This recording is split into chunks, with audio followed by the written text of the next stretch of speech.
Hello, welcome to my show, Olio. My name is Susan Rushton, and before I go any further, I need, as always, to explain what oleo means. One definition is that it's short for olla podrida, which is Spanish for rotten bowl or rotten pot, as I keep hearing. Either way, I think it's wonderful. It's a Spanish-Portuguese dish with essentially everything in the world in it. Chicken and chickpeas and pork in all its iterations, pig's feet and sausage and bacon, and what else? Carrots, beans, cabbage, and pig's ears, and onions and garlic, essentially everything in the world, except candy canes and yams. That's one definition. Another definition is that olio is what comes in between acts of a melodrama.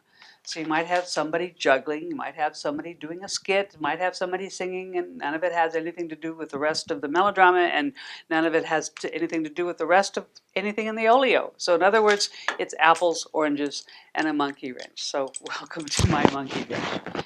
Today, my guest is a hero to lots of people in Placer County, even though they might not know he exists. Certainly he does. This is Ralph Gibson. He's museums administrator for Placer County Museums. He is in charge of Placer County's history, physical and otherwise. So, welcome, Ralph. Oh, thank you. Thank you for inviting me. You're welcome. I'm thrilled to have you here. And so, why are you in Placer County Museums? Why are you the Placer County Museums administrator? Well, I kind of fell into museums as a career kind of by accident. I'm an archaeologist, and I earned my bachelor's degree in archaeology, anthropology, archaeology from CSU Stanislaus.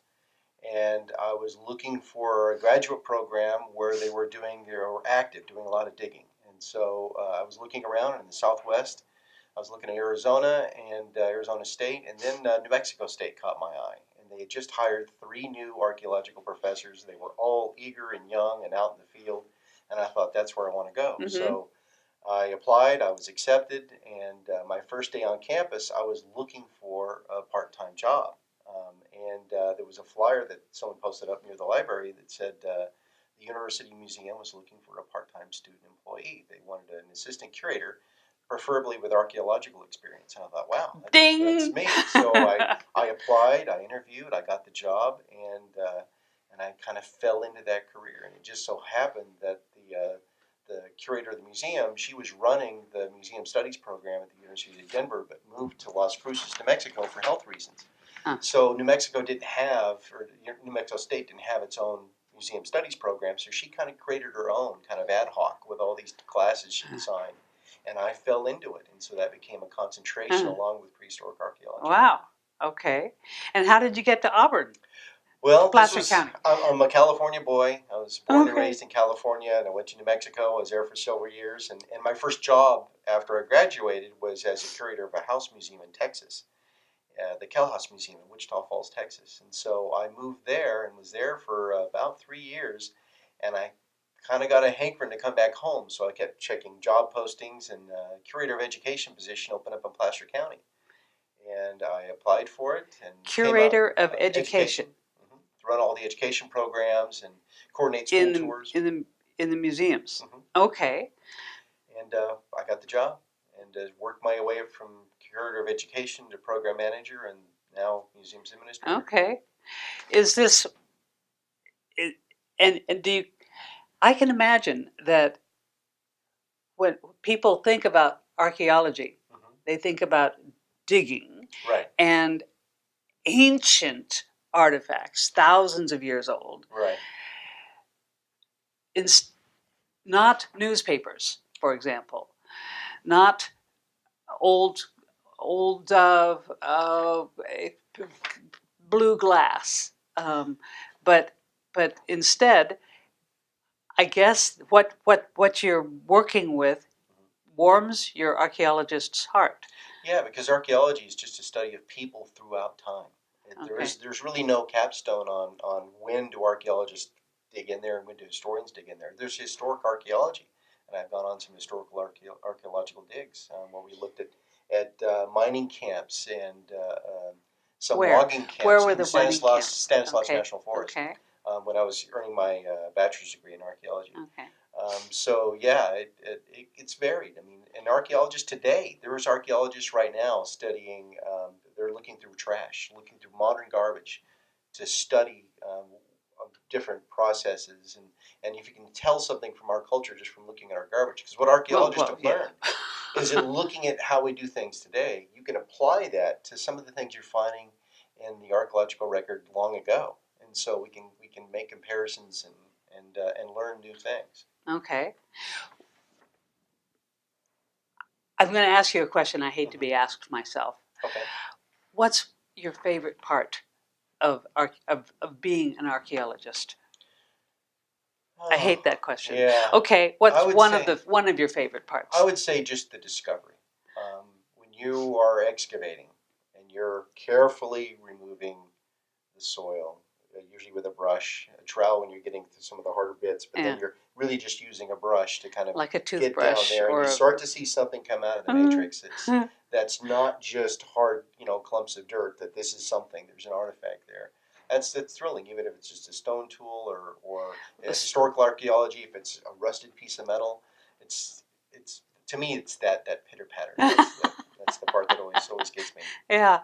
Okay. I went dinosaur hunting once, and a bone sounds much different when you're It's got working with it. Higher frequency. Yeah. It's got a little Yeah. to it. Have you found bones? I've found some fossils. Yeah. Okay. Wow. Okay. Why should we care? Why should Placer County residents care about Placer County 1,000 years ago? Because this is their history. Okay. None of us would be here were it not for what came before. And we've all heard that it's almost cliche that if you don't study the past, you're doomed to repeat the same mistakes. But really, it's more in depth than that. When I'm an anthropologist, the first thing you do in anthropology is you don't just start learning about cultures today. You look back and see how people were studying anthropology from the very beginning. Franz Boas, and how he was kind of differentiating, the what he called the savages and modern man. We look at how things were studied in the past. Physics. There's a whole history of the science of physics. And if you're going to be a physics professor, you have to learn that part of your past, because you can't just pick it up from where the last person left off, because then you have no foundation. And so why is it like this? And how did it get here? And I think those are questions, I think that burn into everybody. When they look at something, they wonder, whoa, what did that look like? When did that get there? Who built that? And I think that's just a natural inquisitiveness that everybody has. Okay. And I think the study of the past is just as important as looking ahead to the future. Okay. Yes. So how many? We have more than I'm aware of, more museums in Placer County that there are a lot. Now I work for the county, and there are 7 now that are under the county umbrella. Okay. We have the Placer County Museum in the historic courthouse. We have the Bernhard Museum in Auburn. We've got the Gold Rush Museum in Auburn. And our new museum, and our grand opening is going to be February 27th of this next year, is our DeWitt History Museum, pretty close to where we're filming today. That'll open on February 27th, which is actually the anniversary of when the Army Hospital opened. It was February 27th. 1944 is when that hospital opened. Where will where will this be? The DeWitt History. If anyone's familiar with where the old food closet used to be, it's on Richardson. Okay. And it's right close to the corner of Bell and Richardson. It's one of the first buildings you come to if you make the left onto campus from Bell. It's the first building on the right. Okay, so that's where the new quote new the next museum. Yes. For February 27th. What's February 27th, 2018. So that's what's going to be involved in the opening? Yes. Well, one thing they did when they opened the museum in 1940, or opened the campus in 1994, it was a military hospital, they actually had a grand opening where people were able to come in and tour different buildings. But one thing that they had was they had these very special cookies that they baked. and they're called HO cookies, H-O cookies. Still have not yet. We have yet to track down why it's called HO. We haven't found a root for that. But again, this is during World War II. Mm-hmm. There was rationing going on, so there were some ingredients that are not in this cookie that are normally found in a cookie, like flour. Yeah. And it's rolled oats that are processed to be flour-y, and they put that in Okay. quotation marks. We have the handwritten recipe at our Wow. archives. Okay. And butter and sugar and a little vanilla, and that was it. And I Okay. did some experimental baking at home, and They're found tasty. out you have to bake them quite a lot longer than a regular cookie. Okay. But they came out all right, Oh, and okay. so we're going to have those cookies All as right. kind of the snack people will get and have a little taste of 1944. Wow. Okay. Great. And tour the museum. So it sounds like the message I'm getting is that the DeWitt Center is undergoing a renaissance. Mm-hmm. That's good. It is. That's good. So I need to explain, say that if you want to contact Ralph, R. Gibson at placer.ca.gov, and if you want to find out more about the museums, placer.ca.gov, click on departments and click on facility services. That's how to discover more about the Placer County Museums. Placer.ca.gov, click on departments, click on facility services. You can also go to placer.ca.gov/museums. Oh, right there. how easy. Yeah. Placer.ca.gov/museums. That'll do it.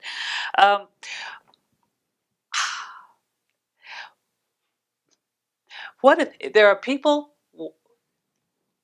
and we've touched on this before already, but so what if somebody's watching who is totally steeped in the 21st century, totally Right. steeped in technology?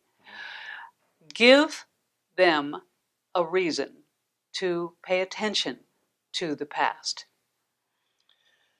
You know, there are debates. I mean, there are a lot of museums are going into the 21st century using different computer programs, online exhibits, which we're experimenting with. We do have some that are on there, and we're doing a lot more interactivity in the museum. Our Gold Rush Museum, we're going to have an iPad that'll be programmed showing where all the ghost towns were. It'll be interactive. You can kind of click through and learn more about Deadwood and Last Chance and some of those ghost towns that are in certain regions of Placer County. So there are a lot of museums that are taking hold of the 21st century and using it to learn more about the past.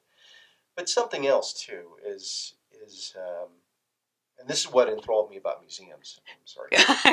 This is what enthralled me about the museums is the love affair with the object. It's that piece from the past. And I'll tell you the first time that it really struck me, as a little boy, I was looking at arrowheads in a museum. I was just fascinated by obsidian. But really, even as I was a young graduate student in museums, I was on a research trip in Washington, and I was at the Smithsonian, and they happened to have an exhibit of George Washington at Valley Forge. And here I was standing 3 feet away from the uniform that George Washington wore at Valley Forge, next to his tent from Valley Forge. And that just, I mean, my friend had to pull me away. I couldn't believe that was right there. And so when you go into a museum like our Gold Rush Museum, we have artifacts that were used in 1848, in 1849. People that came here for that great epic adventure called the Gold Rush, they used this. They were here using this. Yes. And so just being there and reading about it and being in close proximity to it, you're almost touching a piece of history. You're almost connected to that event, more so than if you just stayed at home and looked at something online or read a book. Really? Objects transport you. Okay. You have lots of volunteers. We do. Why do you have so many volunteers? Why would a person volunteer for this? We have a lot of museums. The others that I didn't talk about are regional museums. Our Griffith Quarry Museum in Penryn, our Forest Hill Divide Museum in Forest Hill, and our Golden Drift Museum in Dutch Flat. And with all 7 museums, you know, most of our museums are open more than just one day a week, so it's kind of tough. So you have to have volunteers run those programs for us. Okay. So And some of those, I have a couple of friends who are volunteering, and one of them is not at the museum right, itself. He's repairing. He's he's repairing newspapers, old yes, our bound newspapers. newspapers. Yeah, um, and he's not not necessarily a people person. Right. He's an artifact person. Yes. And and loves books, and so that's what he's doing. And so I guess my point is that if you want to be a volunteer, you don't have to lead tours, Right. although that's something that many volunteers do. Exactly. Most of our volunteers do interact with the public in some way. At our Archives and Research Center, where this volunteer you're talking about works, he's repairing books. We have volunteers that do research out there. We have volunteers that assist with our collections and cleaning and taking care of our artifacts. And really, we'll often look at the skill set that a volunteer has and see if there's a place that might be a better fit. We've had volunteers in the past that were good photographers, and so we always need people taking pictures of museums, of artifacts, of events. And so to have someone that had that skill, that'd be a good one to have. Yeah. So we always look at what their skill set is too, and try to find that place they'd like to work. And one thing we also For one try thing, to do is, you want them to continue being a volunteer. Exactly. If they're not happy being a Right. volunteer, they're going to do something else. and we have so many little niches that they can fall into that a lot of them do. They'll volunteer for several different museums, or sometimes they'll go to archives and then come back to a museum. It's really up to them where their path takes them. Okay. They've got lots of places that they could volunteer. Right. Okay. You mentioned collections. Mm-hmm. I have been out there to I think it's on C Avenue. Yes. And I had a tour, and I'm assuming that's not unusual. If somebody we open it up to tours. Okay. Mm-hmm. And people, no, the you and the museum department want donations. Yes. Of artifacts that people might have in their basement. Mm-hmm. Or it's phenomenal how much stuff you have in that building. Oh yeah, it's quite a bit. What sorts of things would you prefer? Pretty much anything if it's got a Placer County connection. If it's something that was used in Placer County by a Placer County resident, those are things that we're really looking for, because they help tell a story about a time and place, and the place being Placer County. So, and we'll sometimes actively target certain types of collections. One year we were doing a wedding dress exhibit. We were putting on display all our wedding dresses. And so we wanted everyone's wedding story. And we wanted wedding photographs. You don't have to donate a dress. We just wanted photographs of their weddings or their parents' weddings. And so all these people came in, and we had a short oral history, and they gave us some photographs or copies of. We didn't take the actual photograph. We got digital copies of these weddings. And one couple did bring in their parents' wedding dress, and not only we get the pictures from 1920 of their parents being married, but we got the dress and the shoes. Okay. So it was pretty amazing. What about old shovels or tools or anything? If it has a story, if it's got a story. Be careful what you wish for, Ralph. You never know. But there is a process when people bring something in. Our curator will examine it.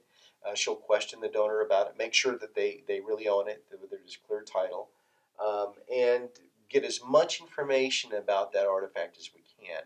And then we take that information, and then we'll say, is this something that will fit our collections policy, which kind of governs what we collect?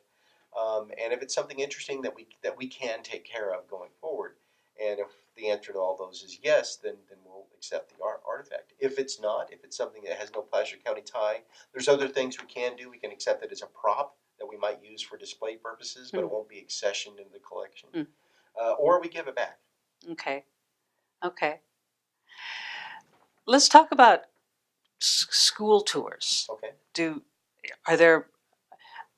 I was in Old Town once, and once several years ago when I was in Old Town, I watched a tour of kids wandering from maybe the post office up to uh, the starts with B, On Briar House? no, the big museum where there's a winery. Oh, the Bernhardt. Bernhardt, thank you. Okay. I knew it started with B. And they seemed eager. And I asked one little girl, "What do you think?" "Oh, well," they said, this is exactly the way they said it would be. It was wonderful. Do you have how many? Do you have at the top of your head how many field trips are scheduled? Oh boy, we have, I believe, 53 days of living history, and that's just one of our education programs at the Bernhardt scheduled for the spring. 53 days of living history. Yeah, and about 3,000 students will be coming through just in the spring. 53 and days. That's Wow. at one museum in the spring. That doesn't include Which museum? the Bernhardt. Okay. It's a pretty much an all day program too. It goes from about 9 to about 1:32. Wow. Okay. Wow. And so that's basic, and it's yearly, year round. Yeah, we Yearly, an we annual do it in the thing. spring and in the fall. Okay. Wow. Okay. So, how long have you had this job? Oh boy, I was hired in October of 2004 here. Oh, 2004. Okay. So Not as 13 years. Okay. So Here. you've been at Placer County in the museums department. I've been in the museum field for about 20. Okay. Yeah. What advice do you have for people who might feel they are interested in moving into your field of interest? Well, number one, a degree in history or anthropology, archaeology are good. That's a good start. There are museum studies programs, and that'd be a great thing to go into. What a lot of people do is they'll get the bachelor's degree in either history or anthropology, archaeology, and then get a graduate program in museum studies. And I think that's probably the better route, the more direct route to getting in. But also, I would say in your summers off from school, volunteer in museums. Get your feet wet. Be in a museum. Be on the floor. Make sure this is something you want to do. Long ago, before I became a museum professional, I always thought I was going to be a teacher. I thought I was going to get a doctorate in archaeology, and that's what I was going to do. I was going to dig, and I was going to teach. But then it dawned on me that I can reach so many more people through a program or through an exhibit than I ever could standing in front of 100 students in a lecture hall. So it is education. I mean, really, the root of what we do is we're educating the public on many levels, from toddlers all the way up to people in their 90s. We're educating them about the past. Yeah. Okay. And I'm thinking about where your office is, behind and underneath and in the courthouse, where there is also the courthouse museum. How often do the exhibits change? Well, right now we're working on two very big projects. We're finishing up our grand opening for the DeWitt History Museum, and we had moved. We used to have our Gold Country Museum in the fairgrounds, and a couple years ago we moved out of there into the old Auburn Depot on Lincoln Way, and that's our new Gold Rush Museum. We've got a few exhibits to finish there, and then we're going to get back to our regular schedule of having new exhibits at the Courthouse Museum every year and a half. There's a couple different temporary galleries we have there.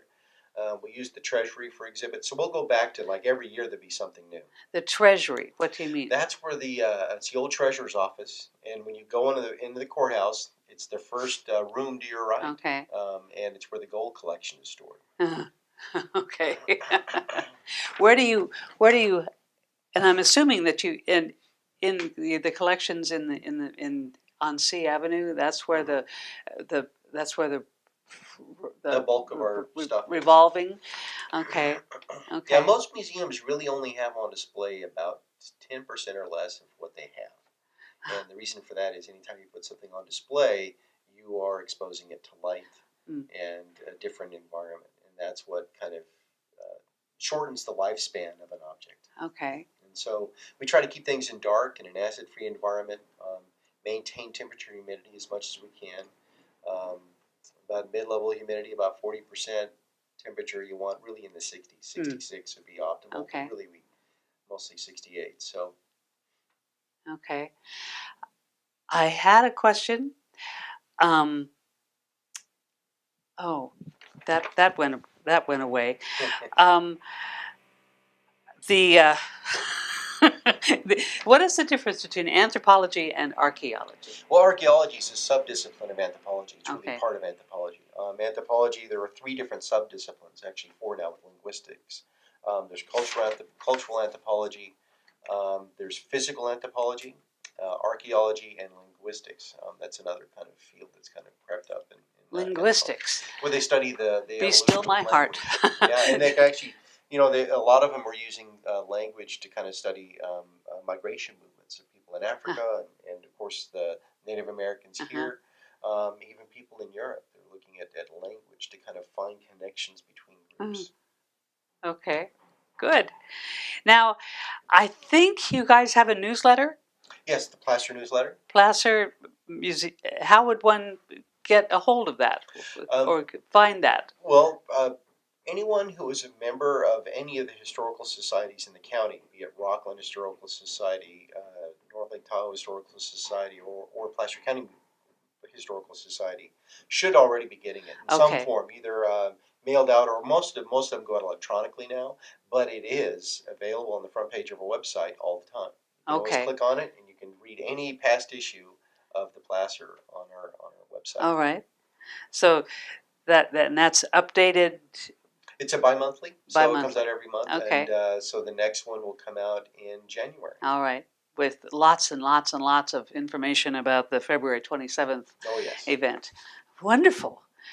If you are interested in learning more about what my guest Ralph Gibson does and is doing and what the events going on, the things ever changing in the Placer County Museums, please log on to placer.ca.gov/museums, or you can email him, rgibson@placer.ca.gov. That involves any interaction with the museums department would be welcome. The impression I have is that you're always looking for volunteers. Always. Okay, and eager and enthusiastic and happy volunteers working with Placer County's history. Ralph, this has been a wonderful conversation. I really appreciate you being my guest. Thank you very much. And thank you very much for watching, and I will see you again.